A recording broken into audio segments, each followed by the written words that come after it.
Boa noite a todos, boa noite a todas, queridos irmãos e irmãs. Agradeço mais uma vez a oportunidade de estar aqui com vocês. Boa noite a Iná, o Adeilton, Gilberto, Ângela, o Valmir, o Márcio, também o Ismael, Ricardo, Poliana e o Nelson. Ângela. Boa noite. A Aparecida, o Jairo, Doroti, a Rosa. Nossa, quanta gente! Que bom! Então temos aí já 20 pessoas conectadas. Então eu peço que você que está iniciando comigo essa noite de meditação da palavra, transmita e compartilhe com seus amigos, com seus... Clique aqui compartilhando esta transmissão. E assim mais pessoas poderão usufruir, né, compartilhar e se alimentar com a palavra que nós, católicos, vamos meditar nas missas do próximo fim de semana, do domingo, que constitui o 15º domingo do tempo comum. Então, boa noite, mais uma vez que estão chegando agora, o Odair, lá da comunidade Parque das Flores, no Jardim Santo André, a minha prima, da Chile, Paola, Isabel, Padre Antônio, Poliana, boa noite, Adeilton, boa noite. E vamos então iniciar a nossa reflexão. Nós vamos fazer uma oração, invocando o Espírito Santo, como sempre. O Espírito Santo é aquele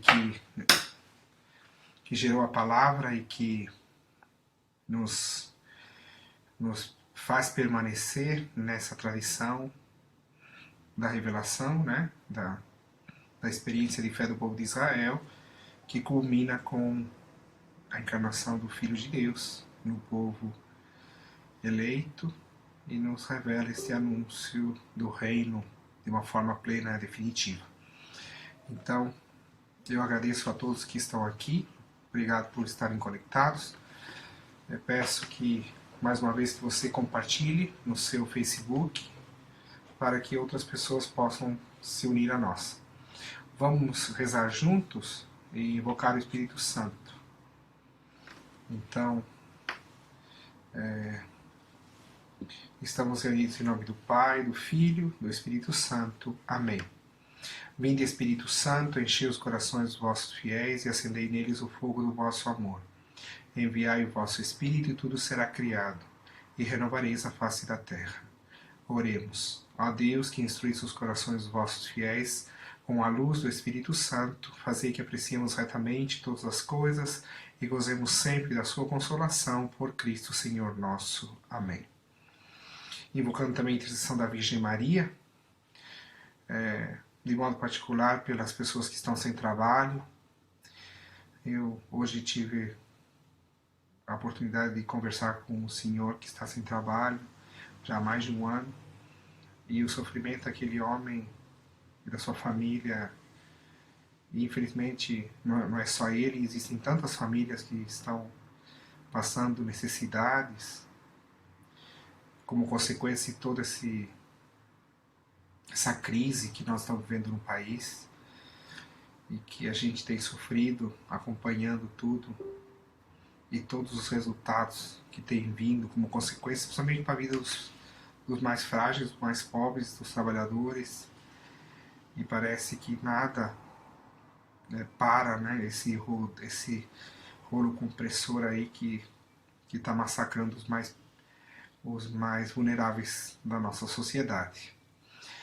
E quando a gente se dialoga com uma pessoa que está sem trabalho, sofrendo há tanto tempo, dependendo de parentes, familiares, é muito triste. Eu fico realmente muito comovido, penalizado, vendo essa situação tão cruel que tem afligido tantas famílias aqui no Brasil e na nossa cidade de São Paulo. Enfim, vamos pedir a intercessão da Virgem Maria, que também ilumine, né, a Igreja e cada um de nós cristãos, para que a gente dê um testemunho qualificado da fé e cresça na solidariedade, na partilha dos bens, do apoio aos que mais sofrem. Ave Maria, cheia de graça, o Senhor é convosco. Bendita sois vós entre as mulheres, e bendito é o fruto do vosso ventre, Jesus. Santa Maria, Mãe de Deus, rogai por nós, pecadores, agora e na hora de nossa morte. Amém. Ó Maria concebida sem pecado, rogai por nós que recorremos a vós. Nossa Senhora Aparecida, padroeira do rogai por nós. São José, padroeiro dos trabalhadores e dos pais de família, rogai por nós. Então, já estamos aqui com 38, neste momento, 38 pessoas conectadas, 40, que estão acompanhando a nossa transmissão. Eu agradeço a todos os que têm compartilhado. Você pode aí no seu próprio computador compartilhar esta transmissão e assim outras pessoas poderão vê-la e acompanhá-la. Então, boa noite ao Alex, boa noite à Adriana, lá da Santíssima Beatíssima Virgem, que depois mudou de nome a comunidade, agora é Imaculada Conceição, lá no Jardim Verde, né, que é lá na Santíssima Trindade, na Paróquia Santíssima Trindade. Também o Padre Rafael, Maria, a Giane, tudo bom, Giane? Boa noite, espero que você esteja lá em Minas. Gessé, Daniel, obrigado então a todos. Estamos aí com 44 pessoas que estão compartilhando. Gabriel, Fernando, meu amigo desde a adolescência. Suzeli, Frei Rafael, José Antônio, Alessandro, Marco, Vitale, el amigo italiano. Espero que o Gianfranco tenha feito boa viagem, esteja já na Itália para celebrar com a família dele, né? O aniversário de casamento dos pais. Que tenha uma bela festa, celebração. Marli, também Padre Wellington, Mirtes, Gabriel, Maria Celeste. Bom, vai então a Vitória, acabou de chegar. Boa noite a todos, boa noite a todos. Então, estamos aí com 48 pessoas conectadas. Vamos então iniciar a nossa meditação pela oração da coleta, que é a oração primeira da missa após o ato penitencial e o hino de glória. A oração da coleta se chama oração da coleta, para quem ainda não teve oportunidade de ser instruído nesse aspecto. A oração da coleta se chama coleta porque quando o presidente de celebração, o presbítero, né, o padre, convida a Assembleia a apresentar as suas intenções pelas quais a pessoa deseja oferecer e celebrar aquela missa. Então toda pessoa, todo leigo, todo batizado, toda pessoa que vai à igreja e participa da celebração eucarística tem a oportunidade, a liberdade, como filho, filha de Deus, como membro da igreja, oferecer ao Pai aquela missa em ação de graças por dezenas, centenas de razões de agradecimento, e também como um sacrifício de intercessão por outras pessoas que pediram a nossa oração, e também pelas próprias intenções pessoais, pelas intenções da igreja, pelas intenções do Santo Padre, pelas necessidades da nossa diocese, pelas alegrias, esperanças, dores, sofrimentos da humanidade. Então a missa é, de fato, uma celebração onde se faz a memória do sacrifício de Cristo e da ceia de Cristo, e em favor da humanidade. E ali cada participante da celebração pode, então, oferecer as suas intenções, né, no coração. Às vezes as pessoas fazem tanta questão de que aquela intenção seja escrita no papel, e isso não é necessário, porque Deus conhece tudo e sabe das reais necessidades de seus filhos e filhas. Então, na oração da coleta, quando o padre faz oremos e fica em silêncio, é aquele momento que os fiéis oferecem, então, a missa pelas intenções X, Y ou Z. Então, por isso se chama oração da coleta. Aí depois o padre faz a coleta, né? Coleta todas as intenções e, em nome da Assembleia, as apresenta ao Pai por meio de Cristo no seu Espírito. Então nós estamos lá, a oração diz o seguinte: ó Deus, que mostrais a luz da verdade aos que erram, para retornarem ao bom caminho, dai a todos os que professam a fé rejeitar o que não convém ao cristão e abraçar tudo que é digno deste nome. Por nosso Senhor Jesus Cristo, vosso Filho, na unidade do Espírito Santo. Amém. Então aqui nós temos,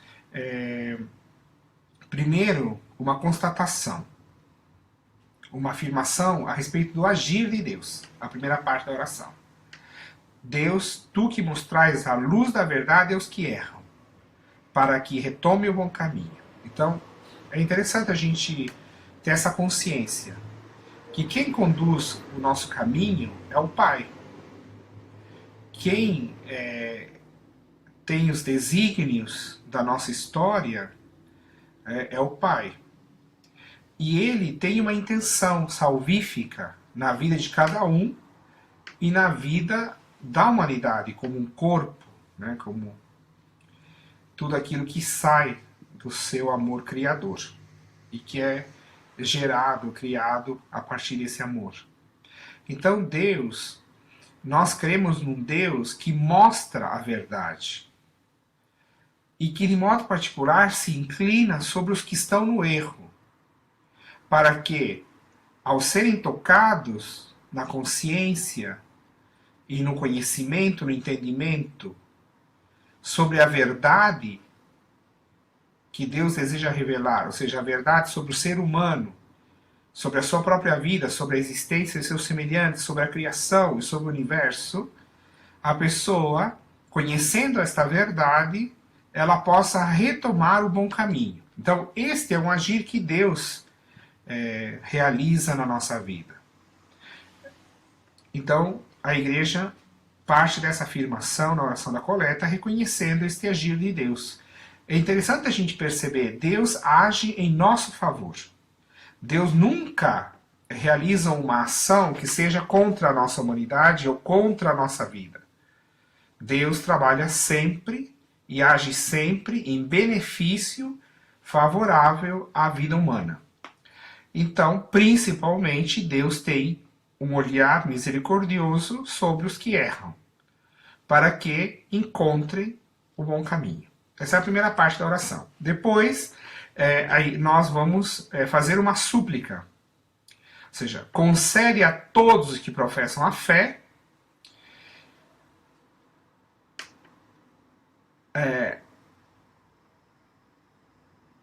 para que rejeitem o que não convém e abracem o que convém. Ou seja, rejeitem o que convém, o que não convém ao cristão, e ao mesmo tempo em que se rejeita o que é negativo e que não edifica para a vida cristã, a pessoa, tendo esse discernimento, distinguindo o que não convém e o que convém, ela também abrace o que é digno do nome de Cristo, o que é digno da nossa vocação cristã.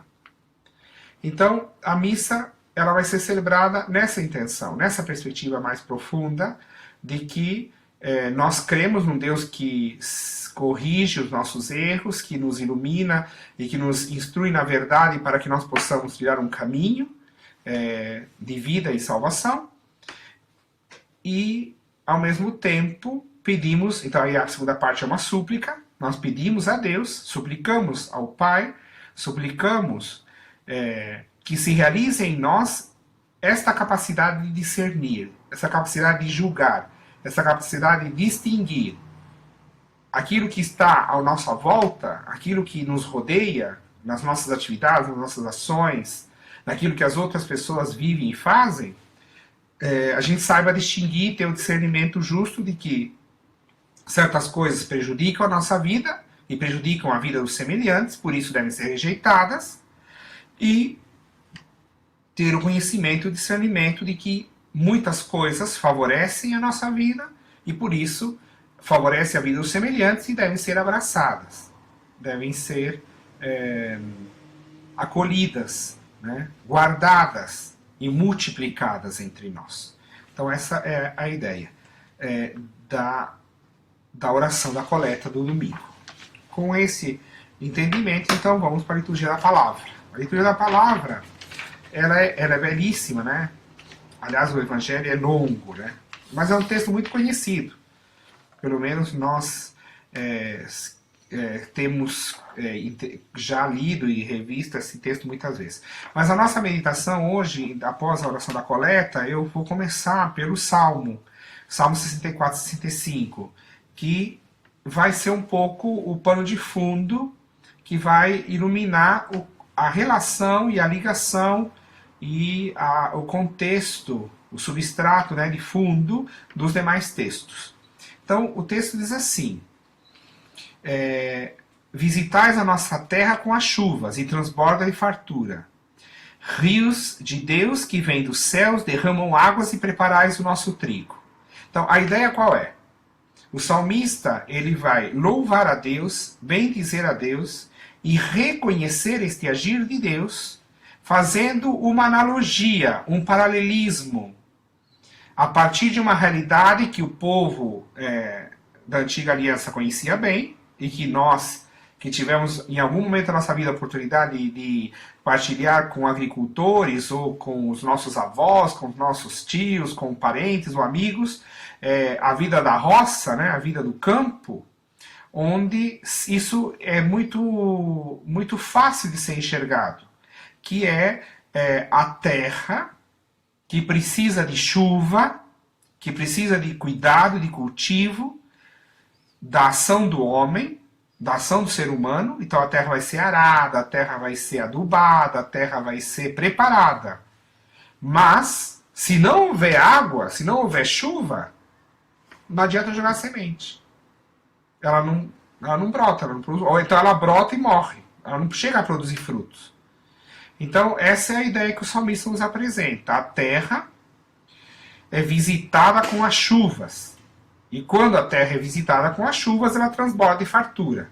Então, o que dá a fartura é esta comunhão entre o trabalho humano, que prepara a terra, e a chuva, que é esta fecundação, né, de Deus, que fecunda a terra, para que ela produza frutos. Então, o salmista ele vai sublinhar isso. É assim que preparais a nossa terra. Vós a regais e a aplainais. Os seus sulcos com a chuva amoleceis e abençoais as sementeiras. Então, o homem trabalha, prepara todas as sementeiras, faz tudo aquilo que depende dele, e depois aguarda e espera o dom das chuvas. E essas chuvas vão tornar fecundas os sulcos e abençoar as sementeiras. O ano todo nos coroais com vossos dons. Os vossos passos são fecundos, transborda a fartura onde passais, brotam pastos no deserto. Então Deus é capaz de fazer florir o deserto. Deus é capaz de tornar fecundo algo que é árido, algo que parece aos olhos humanos estéril, ou não factível de ser fecundado. Então, o salmista insiste nessa ideia. Haverá fartura onde o Senhor passa. E onde o Senhor não passa, haverá carestia, né? Haverá carência. Essa é a oposição que o salmista apresenta. As colinas se enfeitam de alegria, os campos de rebanhos, nossos vales se revestem de trigais, tudo canta de alegria. Então, quando o Senhor passa e quando o Senhor fecunda aquilo que é o trabalho humano, então a terra se enche de alegria. Por quê? Porque existe uma comunhão no agir humano e no agir divino.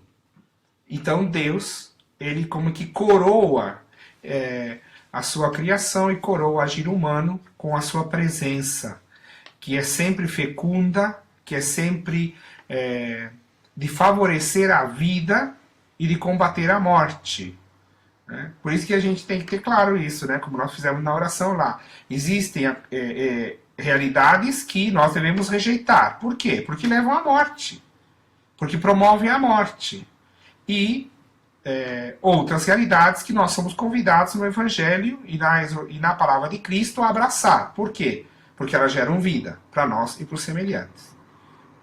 Então, é sempre essa oposição morte e vida, fecundidade e esterilidade, abundância e caristia. Seria então essa a ideia de fundo. Então, o salmista reforça essa ideia. O salmista tem uma confiança nesta bondade de Deus. O salmista nos recorda que Deus é favorável a nós, é favorável ao gênero humano. Ele não é o destruidor da humanidade, pelo contrário. Né? Então, por isso que nós somos chamados a nos confiar, a nos abandonar neste agir de Deus, nesta presença de Deus. Bom, com essa ideia então do Salmo, e aí o refrão que nós vamos cantar é a semente caiu em terra boa e deu fruto. Então essa palavra vai depois iluminar o Evangelho segundo Mateus, que é sobre a semente. Né? Ou aquela parábola que todo mundo chama do semeador. Né? O semeador. Bom, com esse ensinamento do salmista, então nós podemos ir à primeira leitura, que vai ser um reforçar deste salmo. Então, na hora que a gente ler a primeira leitura, vai ter uma compreensão, vai ler o salmo, vai reafirmar o ensinamento da primeira leitura. Na primeira leitura do profeta Isaías, o profeta Isaías faz uma comparação, essa analogia que eu disse.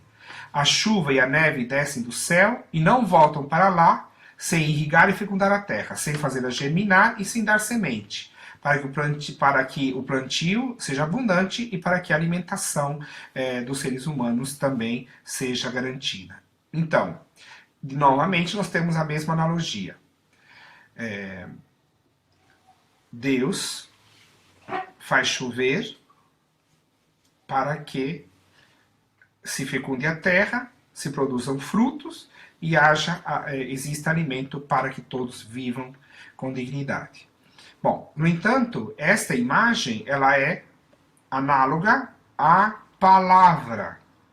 Então, o profeta Isaías ele vai dizer: assim como a chuva realiza isso, a palavra de Deus sai da boca de Deus e ela não voltará para ele vazia. Ela realizará tudo o que for de minha vontade e produzirá os efeitos que pretendi ao enviá-la. Aí a gente tem aquele ensinamento de que a palavra de Deus é análoga às chuvas, que abençoam a terra e produzem frutos. Então, a palavra divina ela é performática, ela tem a capacidade de realizar o que ela pronuncia. E quando nós utilizamos a palavra, a gente tem que ter isso também claro, que a palavra realiza o que nós proclamamos, na medida em que nós estamos enraizados nesta palavra divina. Então, esta analogia ela é bem simples e bem clara, nós podemos compreender facilmente. Bom, então a palavra de Deus ela é dada para produzir frutos. Frutos de vida e de salvação. Frutos de comunhão entre os homens. Frutos de solidariedade entre os homens. Frutos de justiça. Promotores da vida humana. Promotores daquilo que é a vontade divina. Bom, aí então nós vamos para o Evangelho segundo Mateus. O Evangelho segundo Mateus, ele trabalha aquilo que eu já disse, a parábola do semeador. Bom, aqui existem diversos terrenos. A semente é a mesma. O semeador é o mesmo. O que é diferente? Não é nem o semeador e nem a semente. O que é distinto ao longo da parábola são os terrenos onde a semente cai. Então, o semeador do reino, quem é? O semeador do reino é Deus. Quem semeia a palavra é Cristo. E ele vai semeando essa palavra no coração do gênero humano. E os terrenos diferenciados são os corações, a vida das pessoas. Então, um terreno que está preparado para colher a boa semente produzirá frutos. O coração que estiver endurecido não vai produzir os frutos desejados pela palavra. O terreno que estiver cheio de pedras, essas pedras impedem a semente de se aprofundar na terra e de produzir raízes. Então, a semente ela brota. Não é que o texto não diz que a semente não brota. A semente brota. Só que como ela não tem raízes profundas, com o sol do dia ou com a poeira trazida pelo vento, né, ou com qualquer outra intempérie do dia ou da noite, como ela não tem raízes, ela se perde. Depois tem os terrenos cheios de espinhos. Então, os terrenos cheios de espinhos também sufocam a palavra. Porque ela brota, mas ela é abafada. Ela compete com os espinhos a sufocam. E tem a semente que cai ao longo do caminho, onde a terra está muito pisoteada, está dura, então ela fica na superfície. Aí vem os pássaros, vem as sementinhas, comem e a semente se perde, porque ela não chega nem a entrar na terra. E tem o terreno bom. Mas mesmo dentro do terreno bom, existe diferença. Sementes produzem 30, 60, 90, 100. Então, cada terreno ela vai gerar e vai produzir frutos dentro da sua própria realidade. E um não é igual ao outro. Não existe competição dos terrenos. Né? O terreno ele vai corresponder na sua generosidade àquilo que a semente lhe concede de produzir. Mas o terreno tem que estar trabalhado. A terra tem que estar afofada, ela tem que estar adubada, ela tem que estar preparada. Esse terreno ele vai produzir fruto. Então a palavra ela vai ter força sobre esse terreno. Ela vai gerar vida porque ela produz alimentos. E outros se alimentarão desse terreno, dos frutos gerados por esse terreno. Então, a semente caída num coração aberto, num coração generoso, é uma semente que se multiplica e que promove a vida não só daquele terreno, mas de todos os que giram em torno desse terreno. Então, é bonito a gente perceber essa ideia de que o reino de Deus é em vista da comunhão daqueles que estão em torno. O reino de Deus nunca numa perspectiva individualista, egoísta, isolada. Aquela terra boa não produz fruto para si mesma. Às vezes a gente fica preocupado, eu. E a gente não enxerga, né, que os outros têm direito de se alimentar dos frutos que a palavra produz em nós. E que os outros serão enriquecidos com esses frutos produzidos pela palavra. E a nossa alegria está em que outros se alimentem.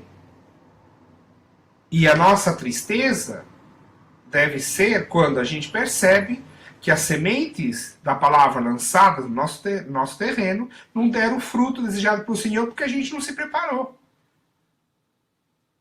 Porque algo aconteceu da nossa parte que nos impediu de estar dispostamente disponíveis e generosos para que essa semente se multiplique. Então, a gente precisa prestar atenção justamente nessas advertências que Jesus faz a respeito da semente que cai em terreno que não é bom. Então, por exemplo, o semeador saiu a semear, enquanto semeava, algumas sementes caíram à beira do caminho. Os pássaros vieram e as comeram. Então, aqui, o terreno batido. O que pode ser esse terreno batido? Um terreno endurecido, pisoteado. Às vezes, as feridas que as pessoas geram na nossa vida endurecem nosso coração. Às vezes até porque a gente, como um mecanismo de defesa, a gente diz assim, também não vou sofrer mais. Não vou me preocupar com mais ninguém, porque eu já fui muito ferido, já fui muito magoado. Toda vez que eu estendo a mão eu levo porrada, levo pancada, todo mundo me pisoteia. Então, aquele caminho pisoteado, ele torna dura a terra. Aí quando a semente cai, ela não produz fruto. Por quê? Porque a pessoa ela está presa às feridas, presa às mágoas, presa ao mal que os outros nos provocaram, ou que os outros lançaram sobre nós. Às vezes a gente não se dá conta que ser guiado por feridas é um péssimo companheiro de viagem. Isso não significa que eu estou dizendo que tanto faz eu ser ferido ou não ser ferido. Ou tanto faz se eu vou ferir os outros ou não. Não estou falando isso. Faz diferença.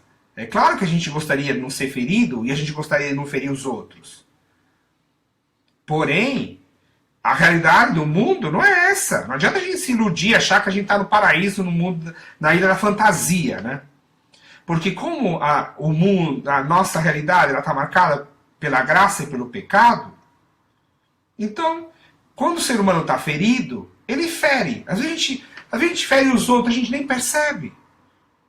Mas a gente fere os outros a partir de feridas que foram produzidas em nós. Ou pelo nosso próprio pecado, ou pelo que os outros fizeram sobre nós.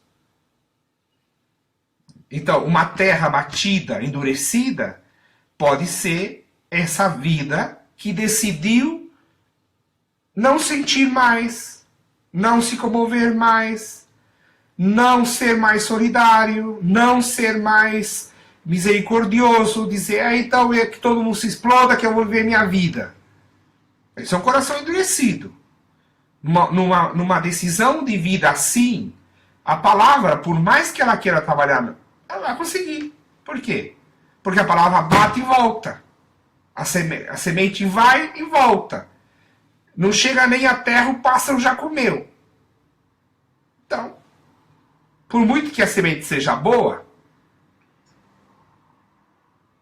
ela se serve de alimento para os pássaros.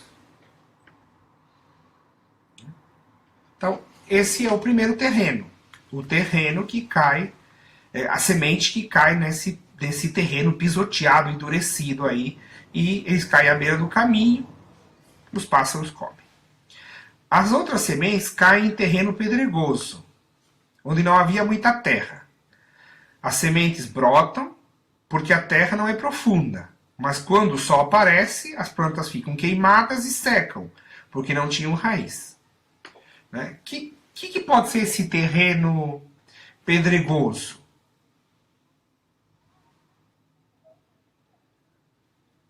O que são as pedras? A gente tem aquele famoso poeta, né, brasileiro que fala da pedra no caminho, né?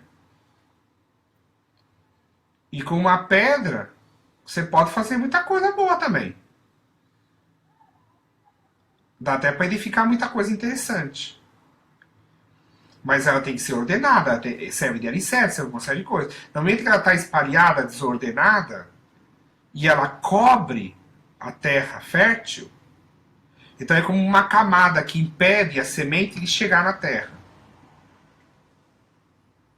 São os obstáculos que a gente põe, que a gente mesmo muitas vezes edifica, ajunta, amontoa, né? A gente vai amontoando pedra para fazer alguma coisa que preste, mas ela impossibilita o coração humano de ser acessível à semente. Então a raiz ela não consegue penetrar. Depois nós temos as sementes que caem entre os espinhos. Os espinhos crescem e sufocam as plantas, né?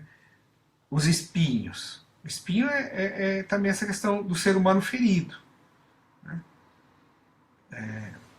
Que depois, na explicação da parábola, porque depois da segunda parte, os discípulos pedem para Jesus explicar a parábola, né? E aí então é a segunda parte do evangelho, que depois nós vamos ver a seguir. Então os espinhos sufocam. As outras sementes caem em terra boa, produzem 100, 60 e 30 frutos por semente. Jesus diz, quem tem ouvidos, ouça. Bom, aí do versículo 10 para frente vem a explicação. Os discípulos aproximam-se de Jesus e dizem, por que falas em parábola? Só a vós é dado conhecer o reino dos céus. Aí Jesus separa o vós do nós, ou o vós da multidão. Vós são os discípulos. Então, aos discípulos que estão próximos a Jesus é dado conhecer os mistérios do reino. A multidão ouve a palavra, mas ela não compreende na profundidade. Depois disso, no contexto do Evangelho segundo Mateus, tem lá outras consequências, mas não vem a caso aqui, porque não é aula de sinóticos, né? Então os discípulos aproximaram e disseram a Jesus, porque falas em parábolas, Jesus diz para que a vós é dado conhecimento dos mistérios do reino, enquanto que a eles não. Eles são a multidão. A pessoa que tem será dado ainda mais e terá em abundância. E a pessoa que não tem será tirado por que tem. E por isso eu lhes falo em parábolas. Olhando não vejam, ouvindo não escutam, nem compreendam. Essa é uma citação do texto de Isaías 6, 9 e 10. Que é um dos textos mais citados dos profetas no Novo Testamento. E que é de difícil interpretação, né? Porque o profeta Isaías diz assim, o Senhor endurece o coração para que não creiam, para que não se arrependam e para que não conheçam. Então é como se Deus trabalhasse para endurecer o coração do povo eleito.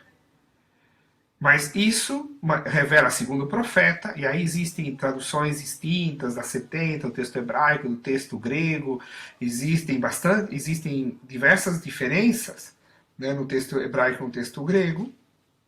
No texto hebraico praticamente não existe possibilidade de conversão do povo eleito. No texto grego os verbos são modificados e aparece uma possibilidade de conversão, né, de volta ao Senhor.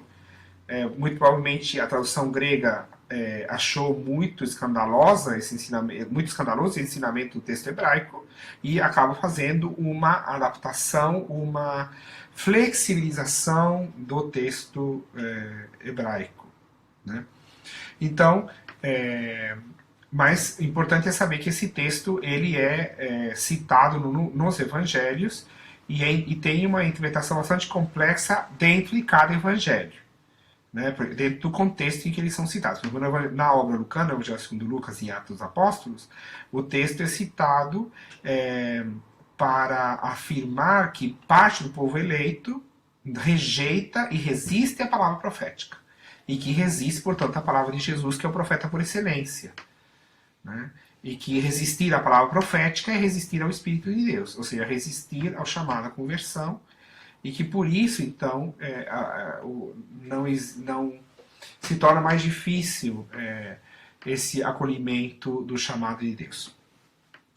Bom, então, eles haverão de ouvir, mas não entendem, haverão de olhar e não veem, porque o coração deste povo se tornou insensível. Então, a questão da insensibilidade do coração. que é esse coração, que é esse terreno totalmente fechado à palavra. É um terreno que decidiu viver sem a semente, sem a palavra. Então, esse terreno, ele não vai produzir fruto nenhum. Porque não, como que um terreno vai produzir fruto se ele rejeita a priori e rejeita antes de tudo que lhe seja lançado uma palavra? Ou melhor, que lhe seja lançada uma semente, né? E a analogia da palavra. Então, o coração que decide se fechar totalmente a palavra, ou o terreno que fecha totalmente a semente, então ele está em impossibilidade de produzir fruto. Mas não porque Deus não queira semear a palavra, ou porque Deus não envia a semente e a chuva, mas porque o terreno é indisposto. Porque o terreno decidiu viver sozinho, isolado, né? E não produzir fruto. Então, eles ouviram de má vontade. Vejam o que eu estou falando.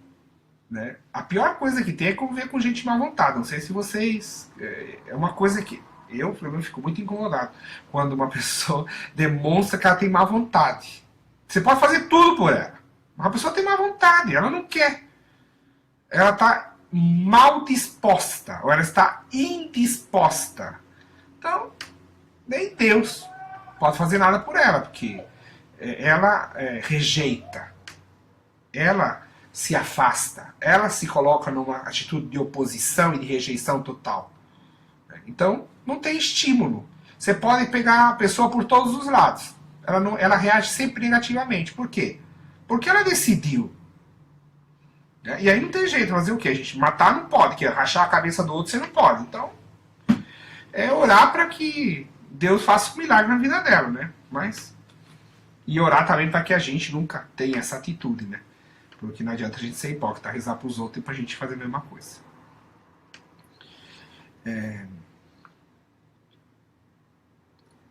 Então, muitos profetas justos desejaram ver o que vedes e não viram. Desejaram ouvir o que ouvis e não ouviram.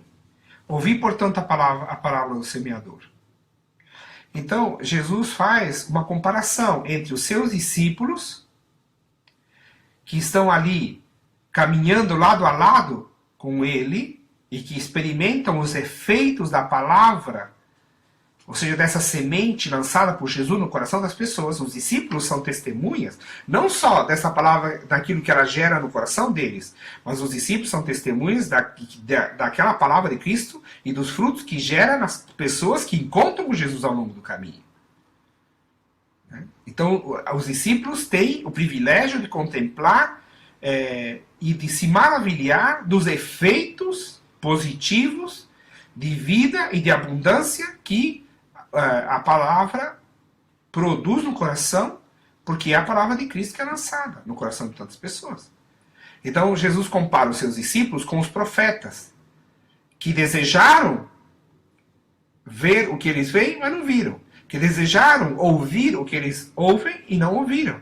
Então, os discípulos de Jesus são apresentados no Evangelho segundo Mateus como privilegiados, porque são participantes privilegiados desta proximidade à palavra e dessa proximidade diante dos frutos que a palavra produz. Aí que a gente percebe a beleza do participar da vida de Cristo. A igreja, os discípulos de Cristo, as comunidades cristãs, e cada um de nós que aderiu à fé em Cristo e que abraçou o Evangelho de Cristo como um modo de ser e viver, nós somos privilegiados.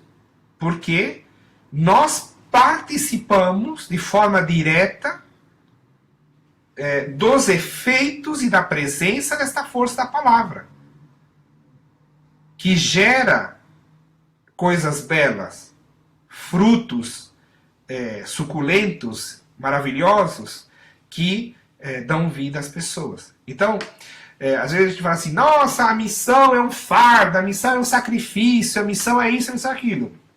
Se a gente pensa assim, é porque a gente não entendeu nada. Porque participar da vida de Cristo é um privilégio. Participar da missão de Cristo é um privilégio. A gente devia agradecer a Deus noite e dia, porque Deus nos dá essa oportunidade. e porque ele enriquece a nossa vida, a nossa existência, e porque ele enriquece as relações humanas que nós estabelecemos com as pessoas. Graças a essa palavra que foi semeada e que produz frutos. E que opera grandes coisas no meio de nós. Então, os discípulos, Jesus faz essa comparação, dizendo: vocês são mais privilegiados que os profetas. Porque os profetas vislumbraram no futuro esta nova aliança. Os profetas anunciaram algo que eles desejavam, esperavam, mas não viram. E nós, discípulos do Senhor, que participamos dessa vida divina por meio de Cristo, nós que somos fecundados pela palavra, alimentados por ela, instruídos por ela, iluminados por ela, nós temos este grande privilégio de usufruir e nos beneficiar de todos esses frutos e dons, né, frutos que a palavra produz no coração das pessoas. Este agir de Cristo, esta presença do amor misericordioso de Deus, esta força do Espírito de Deus que converte, que liberta o ser humano dos pecados e que o coloca numa nova perspectiva, numa nova forma de viver diante de seus semelhantes, diante de si mesmo e diante de Deus. Então nós temos aí esta grande comparação de Jesus, colocando os discípulos numa condição muito privilegiada diante dos profetas que anunciaram esses tempos messiânicos, esses tempos da nova aliança. Bom, vamos dar uma paradinha aqui só para a gente cumprimentar as pessoas que entraram. Aqui nós temos a Lourdes, o Ricardo, Padre Márcio, da Diocese de Santo André, foi meu aluno. A Tânia, minha aluna também. Faz tempo que eu não falo com você, só às vezes por Facebook, né, Tânia? Suzana, lá da Paróquia Santíssima Trindade, da comunidade Sagrada Família, o Jardim Bandeirantes. Luciana Conceição, essa eu não conheço. O Jonas é meu aluno, Suzana Pereira, já falei. Obrigado pelas suas orações. E eu tenho presente aquelas orações que você me pediu semana passada. Nádia, Renan, boa noite. Padre Wellington, saudei no início. A irmã Cipriane, minha grande amiga Paulina. Um abraço para você, querida irmã. Milagros Aguirre, lá do Porto Rico, no Caribe. Saludos, Milagros, para ti, desde São Paulo, Brasil. E a gente se conheceu numa conferência do CELAM, quando foi em Bogotá, acho que foi em janeiro de 2016 que eu fui lá. Vamos lá, Ana Nery, boa noite. A Cláudia Coronelli, minha colega do segundo. A Cláudia estudou comigo no ginásio não, no ensino médio. Nós estudamos juntos. Um abraço para você, Cláudia. Obrigado pelas mensagens que você me manda às vezes lá pelo Facebook, viu? Nilda, tudo bem, Nilda? Esposa do diácono. Nalva, paroquiana nossa. Fernando, meu aluno. Maurílio, também da comunidade Imaculada Conceição, lá no Recanto Verde do Sol, na paróquia Santíssima Trindade. Ediglé, meu colega de teologia, frade carmelita, há tanto tempo que a gente não se fala, não se vê. Enfim, Fabrício, nosso amigo italiano, boa noite. Amara, Inês, nossa Amara, eu te conheci quando eu estava lá na paróquia São Paulo Apóstolo no Belém. Depois a gente nunca mais se viu. Espero que você esteja bem. Boa noite, Diego, é o padre Diego da Diocese Itapeva, perdão. Cláudio Oliveira, o meu irmão também presbítero aqui da Diocese de São Paulo. Deolinda, que trabalha com o padre Júlio Ancelotti, na paróquia São Miguel, na Moca. Belenzinho, Honória, Luna. Tudo bom, Honória? No trabalho que você faz, Edna. Boa noite. Bom, Padre Herculano, da Diocese de São Miguel, não, Diocese de Guarulhos, também, boa noite. Abraão, Francisco foi aluno meu, também lá na Teologia Noturna. Então, vamos para a segunda parte do Evangelho. A semente que caiu em terra pedregosa. Então, aí depois Jesus vai explicar, né, aquilo que eu tentei explicar no início. Agora a gente vai ver qual a explicação que Jesus dá, né? A semente que caiu em terreno pedregoso Vamos lá. Todo aquele que ouve a palavra e não a compreende, vem o maligno e rouba o que foi semeado em seu coração. Esse é a semente que foi semeada à beira do caminho. Então, a pessoa está escrava de algo que impede de viver na bondade, né? Então Jesus diz que vem o mal e arranca dela essa palavra. Então, não permite que ela entre em comunhão com a palavra, porque ela é arrancada antes, né? Então, esse terreno endurecido que eu expliquei no início. Depois, a outra semente cai em terreno pedregoso. É aquele que ouve a palavra e logo a recebe com alegria. Então, sabe aquelas pessoas que escutam o evangelho e ficam super empolgadas, super animadas, ficam, né? Parece que vão ser os convertidos e vão ser os santos do século XXI. Né? Uma empolgação, uma animação, aquele fervor, aquela coisa que descobriram o mundo. Né? Muito bem. Então, acolhem com euforia a palavra. Com profunda alegria. Mas não tem raiz em si mesmo. É uma coisa de momento, é uma coisa fugaz, é uma coisa passageira. Não é algo permanente, não é uma perseverança, não é algo que se renova permanentemente, que se atualiza. Né? Então, não é algo permanente, é algo do momento. Aí chega o sofrimento, vem a perseguição por causa da palavra, ó, a pessoa vaza, corre, vai embora, ela não resiste. Né? Ela não consegue suportar perseguição e sofrimento por causa do amor à palavra.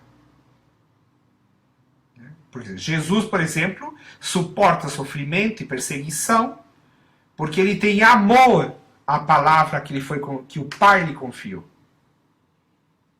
Então, o sofrimento e a perseguição, ela não é abraçada em si mesma por ela mesma.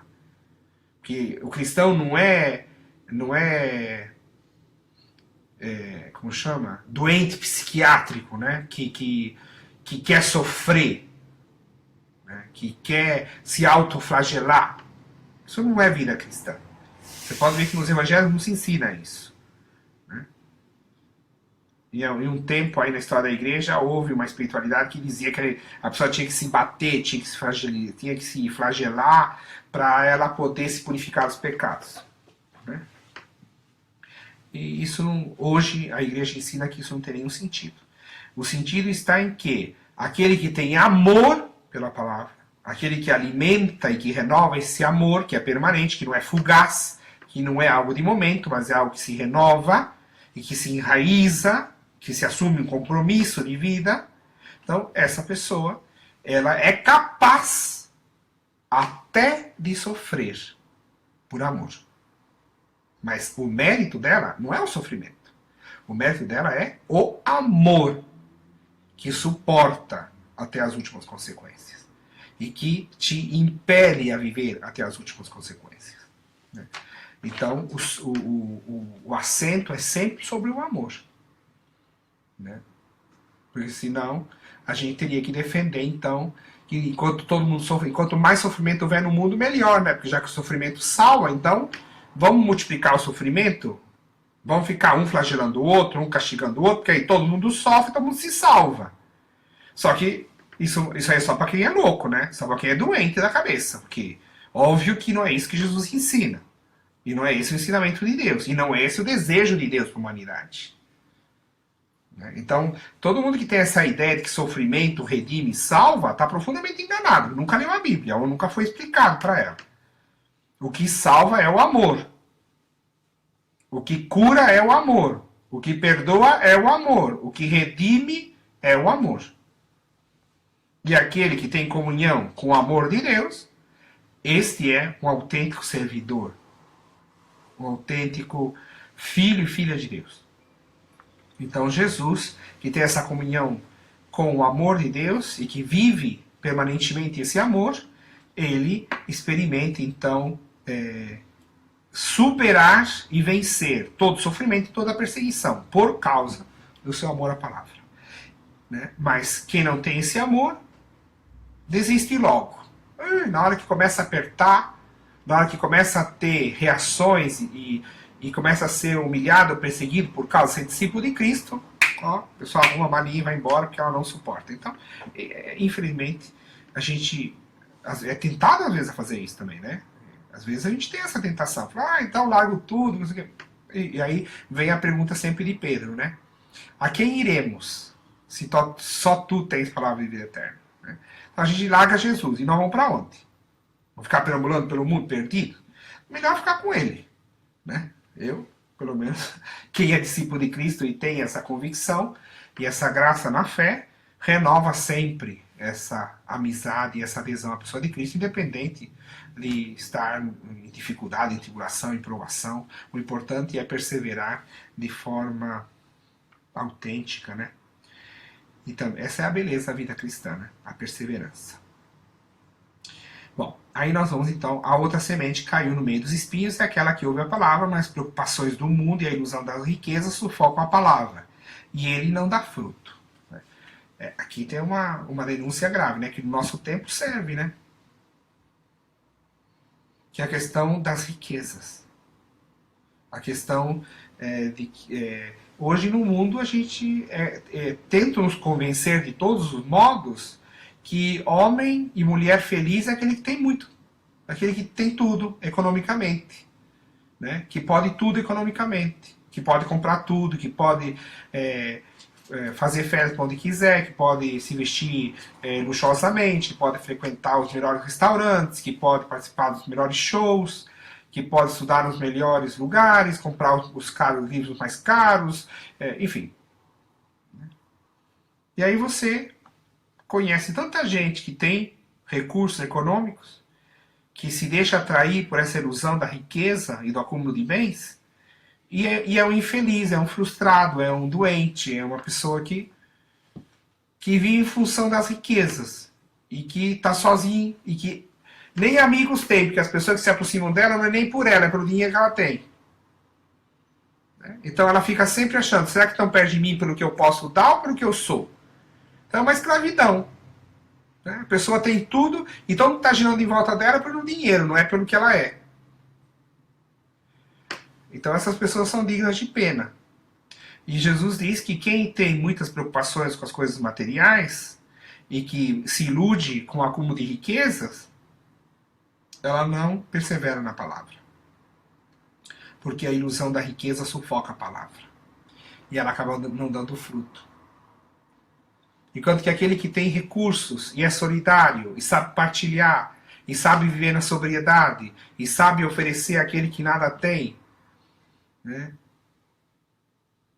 É interessante, né? Porque a gente que já teve a graça de trabalhar no meio dos pobres, a gente sabe que o pobre pode ter se o pobre tiver 2 bananas, ele não tem problema de dar uma segunda. Ele fica com uma e dá uma. E se às vezes ele precisar, ele parte a que ele tem, ele fica com metade e dá a outra metade para alguém. Né? Os pobres são assim. Queimou o barraco de uma família lá, todo mundo se reúne e faz o barraco. Agora, nos bairros ricos, onde todo mundo tem muralhas altíssimas, nem enxerga quem está do outro lado, porque não sabe quem é o vizinho, porque, né, vive isolado, olhando o próprio umbigo. Então é escravo do seu acúmulo de riquezas, é escravo dessa ilusão de que viver isolado e viver para si mesmo vai trazer a felicidade. Não traz. É uma vida que não produz fruto. Que nem a riqueza que ele ganha com o suor do trabalho, e que esperamos que seja com o trabalho, né? Porque tem muita gente que trabalha e graças a Deus consegue bons recursos para sua família, mas a família não é só aquela de sangue que está ali dentro daquela casa. A família é o gênero humano. A gente perceber que quem tem fé cristã autêntica sabe que é irmão universal. E que aquilo que ele tem, o ensinamento da doutrina social da igreja diz o seguinte: os bens são destinados para o bem comum. Os bens são destinados ao bem universal. Então, aquilo que a gente tem como bem próprio, pessoal, não é só nosso. Pertence a toda a humanidade. Né? Aqui, por exemplo, agora a gente está com esse boom de gente morando na rua em São Paulo. Né? Eu só vou falar de São Paulo porque eu moro aqui. Depois cada um que está me ouvindo em outra cidade. Mas infelizmente aqui no Brasil nós estamos numa crescente de miseráveis, né? Porque as pessoas perdem o emprego, se não pode pagar aluguel, vão para a rua. Né? E está acontecendo isso. Só fazer aquela pessoa está na rua porque ela quer. Não, ela não está na rua porque ela quer. Se ela é dependente de droga, é outra coisa. Porque a pessoa, a droga já estragou tanto a mente da pessoa que a pessoa já é escrava daquilo, ela não tem mais como sair. Mas tem muitas famílias que estão na rua porque não tem dinheiro para pagar aluguel. E por quê? Porque estão desempregados há mais de um ano. Né? E aí a gente pensa que essa realidade social que a gente está vivendo hoje não afeta a vida da família. Todos nós sabemos que afeta, não adianta você falsear a realidade. Né? E aí? Aí a gente vê que em São Paulo tá cheio de apartamento vazio. Tá cheio de casa vazia. Que não é nem alugada, porque o povo não tem dinheiro para pagar. E tem gente que tem 4, 5 casas, decide não alugar nada, tranca e aquilo fica fechado. Quantas prédios no centro de São Paulo estão abandonados porque não se pagou imposto, porque houve problema de litígio, de herança, de família, depois ninguém paga mais coisa e aquilo fica fechado lá.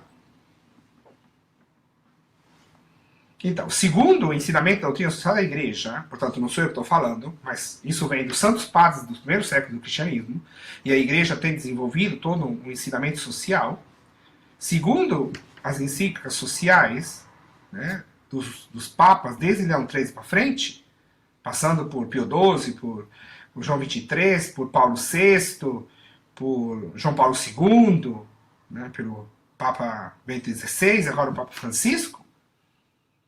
O que diz o ensinamento da igreja sobre isso? Que toda propriedade privada tem uma hipoteca social. E se tem 20 apartamentos vazios e tem 20 famílias morando na rua, essas famílias deveriam ocupar essas moradias. Deveria ser-lhes dado o direito de viver nessas moradias. Porque uma casa que não está sendo usada por ninguém é por direito daquele que não tem, que mora na rua. Aí vocês vão falar, ah, padre, mas isso é comunismo. Bom, então, se isso é comunismo, então a igreja é comunista. Porque é esse o ensinamento. É só ler com atenção os documentos da igreja sobre isso. Então, voltando ao texto do Evangelho. Né? A ilusão das riquezas impede de acolher a palavra e de produzir fruto. Né?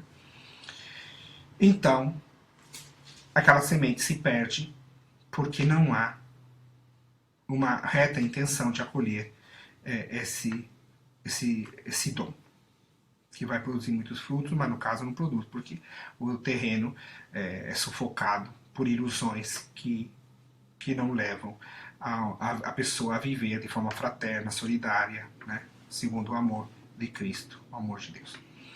Então aí nós temos o final do Evangelho, a semente que caiu em boa terra é aquele que ouve a palavra e a compreende. Esse produz fruto, dá 100, 60 ou 30. E assim se conclui. Então, o que nós temos que pedir a Deus? Que Ele nos ajude a sermos esse terreno bom. E que a gente tenha uma disposição interior. E que a gente tenha uma docilidade, que a gente tenha uma abertura, e que a gente permita preparar, e que a gente faça o que depende de nós para preparar o terreno. Porque senão, é inútil a gente participar da missa, é inútil a gente meditar, fazer lexo divina, rezar. Por quê? Porque a palavra é lançada, mas ela se perde. Se não for um terreno bom, cultivado, adubado, regado, afofado, não produz o fruto. Então, é esse o ensinamento para nós. Né? Depois, o texto da segunda leitura é da carta aos Romanos, capítulo 8. Bom, ali se fala justamente desse drama da humanidade que é escrava, né?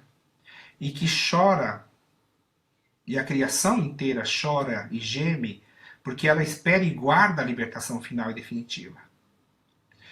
Mas, enquanto ela não usufrui dessa libertação, então ela sofre e vive o sonho de uma liberdade diante de uma escravidão. Mas a liberdade é a glória dos filhos e filhas de Deus. A gente não vai fazer um processo de libertação interior e também comunitário e também em toda a humanidade se a gente se fechar a palavra de Deus. Então volta ao Evangelho. O que liberta é este acolher a palavra de forma generosa, de forma transparente, de forma verdadeira e assim se alimentar dos frutos que dela são gerados. Então, enquanto nós aguardamos a adoção filial de forma definitiva,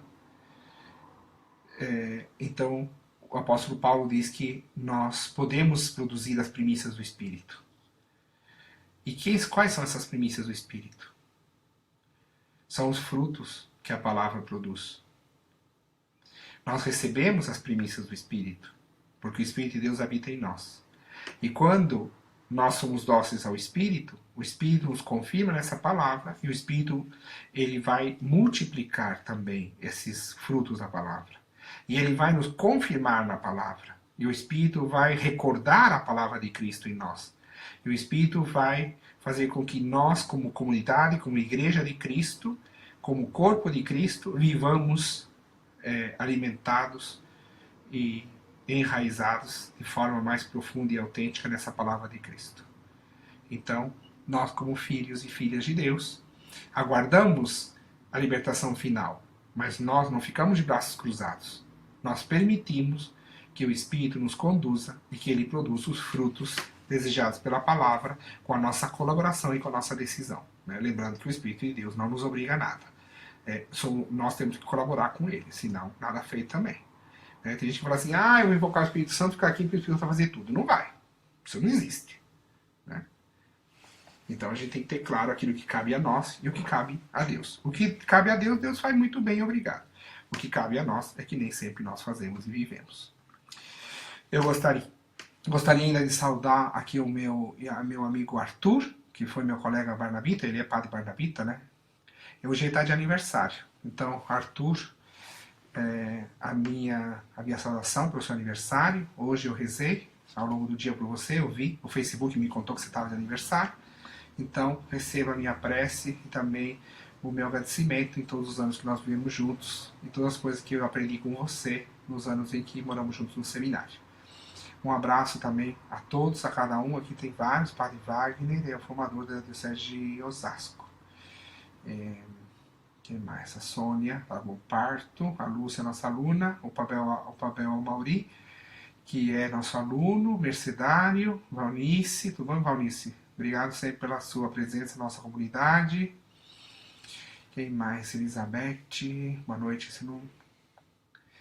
O Alex, nossa, Alex, você está ainda em Brasília? Faz tempo que a gente não se fala. Enfim. Obrigado, viu, Sônia, pelo seu apoio. A Zaida. Quem mais aqui? A Valdeia. Cristina, minha tia chilena. Miriam, muito obrigado, Miriam, pelo seu apoio e pelas suas orações. Martim, da Colômbia. Nossa, hoje está bem internacional o negócio aqui.